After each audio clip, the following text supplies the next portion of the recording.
¿Qué tal amigos? Bienvenidos a un video más de su canal Miguel Libros. En esta oportunidad vamos a iniciar una serie. Vamos a comentar, analizar, criticar el libro Los instrumentos en la evaluación como ayuda del aprendizaje.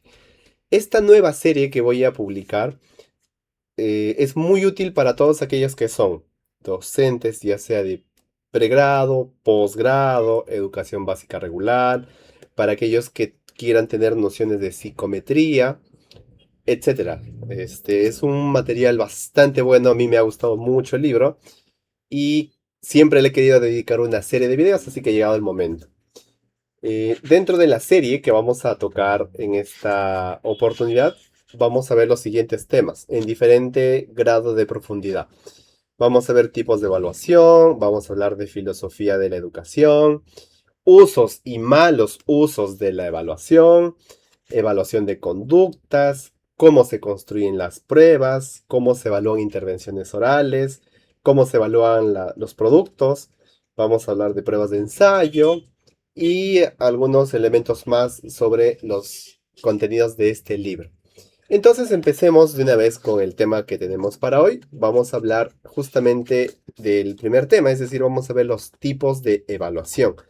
Y para eso voy a leer dos páginas, bueno, algunos párrafos de dos páginas. La autora, que es una experta en instrumentos de evaluación, dice lo siguiente. Una de ellas, la función formativa, actuando esencialmente durante el proceso de logro, incide fundamentalmente en lo por lograr o no logrado, más que en lo logrado, y en los resultados finales del proceso educativo, cualquiera que sea su duración, un bimestre, un semestre, un ciclo o año de estudio. Lo otro, la sumativa, actuando principalmente al final de cada periodo o proceso, incide en lo logrado. Su naturaleza es cancelatoria y totalizadora de acuerdo a determinados propósitos. Hay mucho que decir de este primer párrafo que vamos a leer hoy, pero básicamente quiero comentar lo siguiente.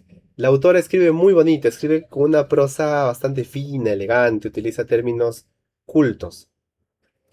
Y a veces, en ese uso de los términos muy refinados, el lector moderno podrá perder el hilo de la lógica, de la reflexión. Más o menos la autora dice lo siguiente, que existen tipos de evaluación, que es lo que ya los profesionales dedicados a la pedagogía lo saben muy bien, pero quizás hayan personas que no conocen esto y les va a servir. Ella dice que están dos dimensiones de la evaluación formativa y la evaluación sumativa. La evaluación formativa tiene que ver más con el proceso que con los fines y la sumativa tiene que ver más con los fines que con el proceso. Me gusta esto de lo no logrado y lo logrado. ¿Por qué? Porque si mi evaluación va a enfocarse en aquello que le falta al estudiante, no voy a estar concentrado en que cumpla ciertos estándares muy grandes. O a la inversa. La evaluación sumativa es cancelatoria. Y eso lo vamos a ver en unos videos más adelante. Cuándo se debería usar y por qué no se utiliza actualmente. Por ejemplo, hay algunas instituciones del Estado, como el MINSA, que utiliza uno de estos dos elementos de la evaluación.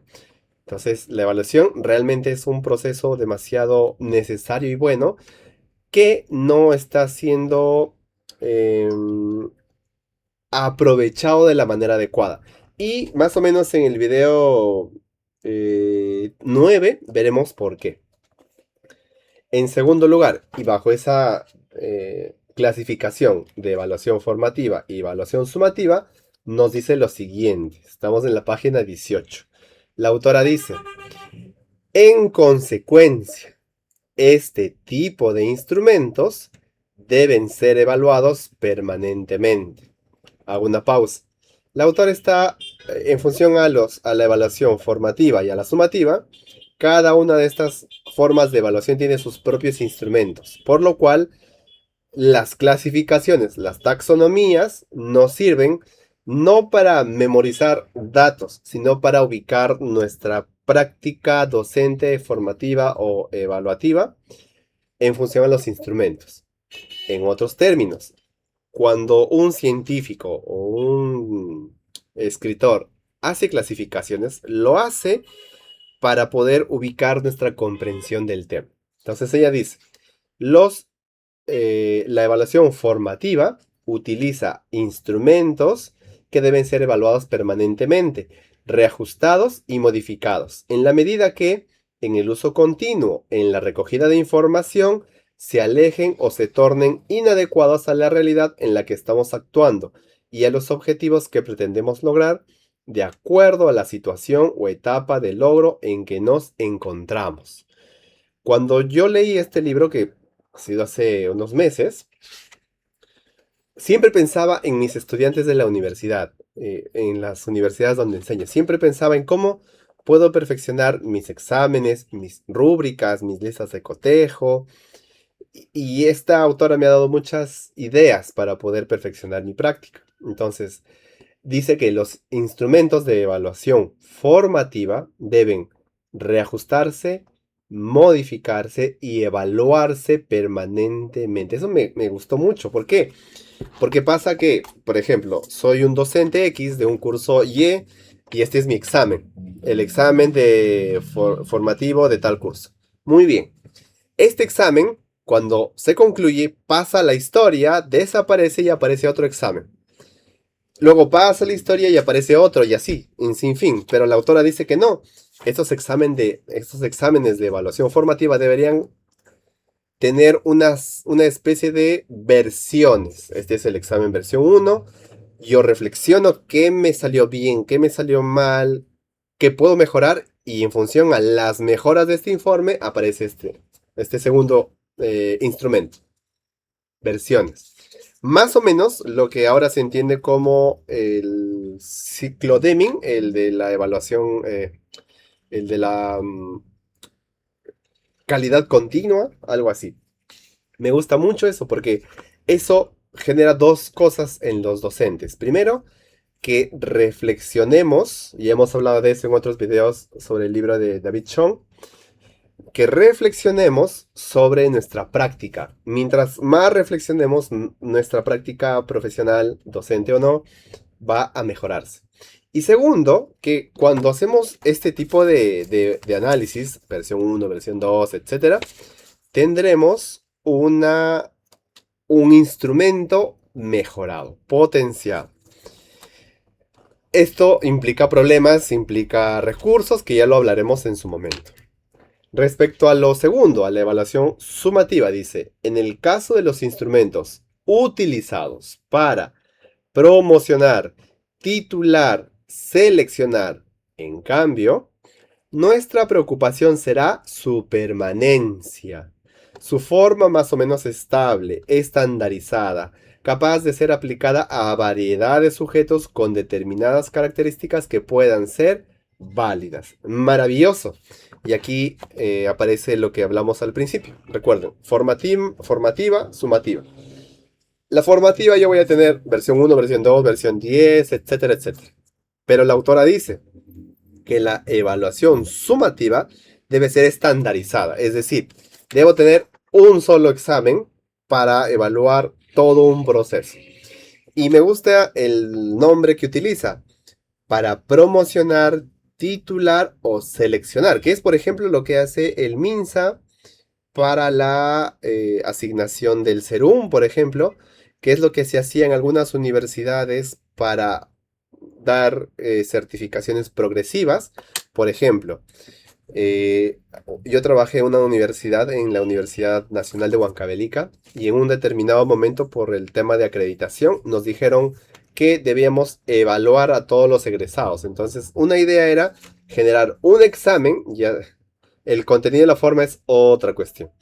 Un examen en el cual estén todos los conocimientos, habilidades, destrezas, competencias que se requiere de un ingeniero agroindustrial y que esto me permita decir, mira, te tomo un examen, a ti que vas a ser futuro ingeniero, lo pasas y listo, ya eres ingeniero. ¿Por qué pasa esto?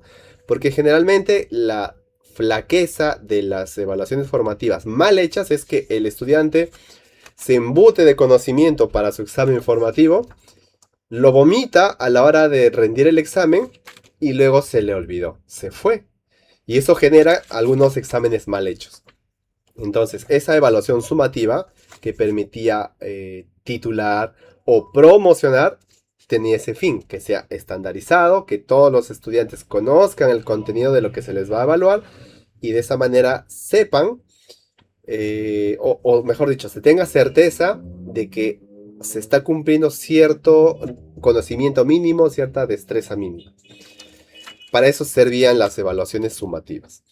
Un último punto, eso también se puede aplicar, por ejemplo, a los cursos. Imagínense que ustedes enseñan, no sé, lenguaje, matemática, estadística, química, etcétera. Siempre hay un examen formativo y un examen sumativo.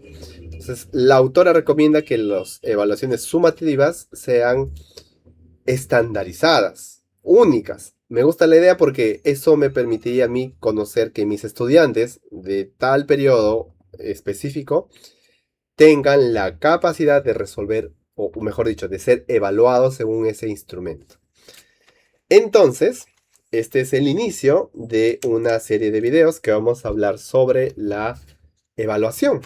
En el siguiente video vamos a hablar de un punto bastante interesante que no es tomado en cuenta generalmente a la hora de hacer exámenes, y es el tema de la filosofía de la educación.